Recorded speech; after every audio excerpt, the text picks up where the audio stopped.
महादेव के गणों में एक से बढ़कर एक वीर हैं, पर उन्हीं के बीच एक ऐसा गण भी है जो केवल हड्डियों का ढांचा है और जिसके 3 पैर हैं। आखिर कौन है यह विचित्र गण और महादेव ने उसे यह सम्मान क्यों दिया जबकि उसकी भक्ति ही अधूरी थी? ये कहानी है महर्षि भृंगी की, जिनकी शिव भक्ति की कोई सीमा नहीं थी, पर जिनका अहंकार भी असीम था। वे महादेव को ही परम सत्य मानते थे और उनके लिए शक्ति यानी माता पार्वती का कोई अस्तित्व ही नहीं था। जब भी वे कैलाश जाते तो वे केवल महादेव की परिक्रमा करते। वे जानबूझकर माता पार्वती को लांघ जाते, जो महादेव के ठीक बगल में बैठी होती थीं। उनका यह अहंकार, यह द्वैत भाव केवल माता पार्वती का नहीं बल्कि सृष्टि के उस आधे सत्य का अपमान था जिसके बिना स्वयं शिव भी अधूरे हैं। माता पार्वती ने उन्हें कई बार समझाने का प्रयास किया, पर भृंगी का हठ नहीं टूटा। तब उन्हें परम सत्य का पाठ पढ़ाने के लिए महादेव और माता पार्वती ने एक लीला रची। वे दोनों एक दूसरे में विलीन हो गए और अर्धनारीश्वर का दिव्य रूप धारण कर लिया, आधा शरीर शिव का, आधा शक्ति का।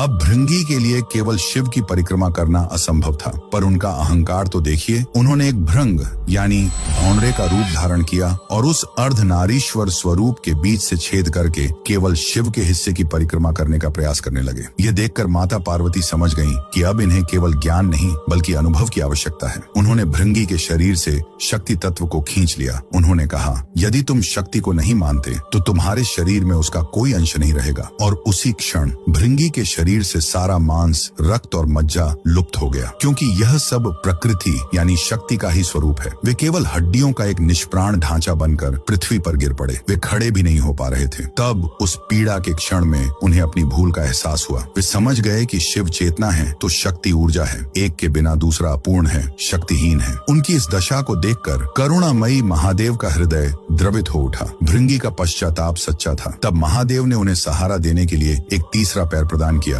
ताकि वे खड़े हो सकें, और उन्हें केवल क्षमा ही नहीं किया बल्कि उन्हें अपने प्रमुख गणों में स्थान दिया, क्योंकि महादेव चाहते थे कि भृंगी का यह 3 पैरों वाला अस्थि पंजर स्वरूप पूरे ब्रह्मांड के लिए एक जीवंत पाठ बन जाए। यह हर क्षण यह याद दिलाए कि शिव और शक्ति अलग नहीं है। जो केवल एक की पूजा करता है उसकी भक्ति भृंगी की तरह ही अधूरी और लंगड़ी है। उस अर्धनारीश्वर के सम्मान में जो आधे होकर भी एक हैं, कमेंट्स में हर हर महादेव अवश्य लिखें।